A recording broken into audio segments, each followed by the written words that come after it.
নমস্কার সবাইকে। আশা করছি সবাই ভালো আছেন, আমিও খুব ভালো আছি। তো অনেক দিন পর আমি একটা বড় ভিডিও নিয়ে এসেছি। আজকে আপনাদের আমি করে দেখাবো পালং শাক। তো পালং শাকটার জন্য আমি কিছুটা সবজি কেটে রেখেছি, আর এগুলো ভালো করে আমি ধুয়েও রেখেছি। নিয়ে নিয়েছি কুমড়ো, বেগুন, শিম আর গাজর আর আলু। তো এইগুলো দিয়েই আমি পালং শাকটা করব। আর আমার কাছে তো বড়ি নেই, বড়ি ছিল না, তাই বড়িটা দিলে খুব ভালো হতো পালং শাকের মধ্যে। তো যাই হোক, তো চলুন প্রথমে আমি কড়াইয়ে তেল গরম করে নিয়ে তার মধ্যে দিয়ে দিলাম পাঁচফোড়ন আর শুকনো লঙ্কা। এরপর আমি এই সবজিগুলো দিয়ে সামান্য একটুখানি ভেজে নেব, তারপর আমি শাকটার মধ্যে দেবো।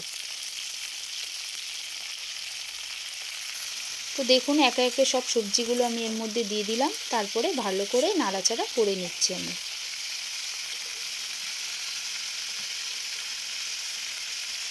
তো দিয়ে দেবো সামান্য নুন, হলুদ, আর লাস্টে আমি দিয়ে দেবো সামান্য একটু মিষ্টি। তো পালং শাক করতে বেশিক্ষণ সময় লাগে না, এটা খুব তাড়াতাড়ি হয়ে যায়, আর কোনো মশলার মধ্যে দিতে লাগে না। তো এটা আপনারা চিংড়ি মাছ দিয়েও করতে পারেন, বড়ি দিয়েও করতে পারেন, কিন্তু আমার কাছে যেহেতু কিছু ছিল না, তাই আমি এই সবজি কটা দিয়েই করলাম।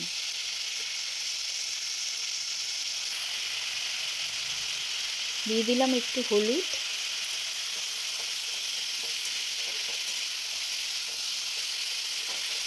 সব কিছু দিয়ে আমি ভালো করে নাড়াচাড়া করে নিলাম। এরপর আমি শাকটা এর মধ্যে দিয়ে দিলাম।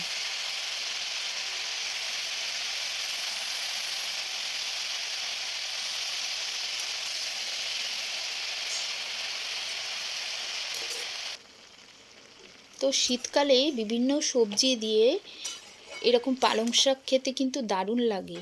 এই দিয়েই একতলা ভাত উঠে যায়, তো আর কিছু লাগে না। তো পালং শাকের মধ্যে দেখুন একটু জল বেরিয়েছে, তো এই জলটা টেনে গেলে আর সব কিছু সিদ্ধ হয়ে গেলেই আমার পালং শাকটা রেডি হয়ে যাবে। তো দিয়ে দিলাম সামান্য একটু মিষ্টি। মিষ্টি না দিলে কোনো কিছুই যেন টেস্ট হয় না, আর স্বাদও লাগে না, তাই দিয়ে দিলাম সামান্য একটু মিষ্টি।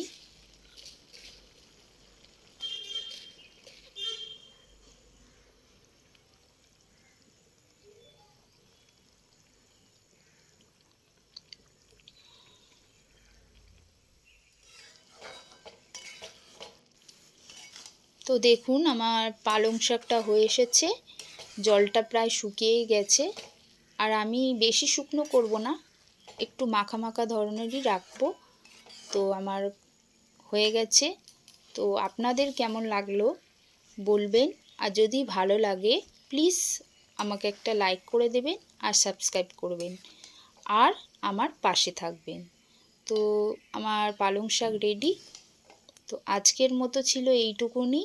সবাই ভালো থাকবেন, সুস্থ থাকবেন। টাটা।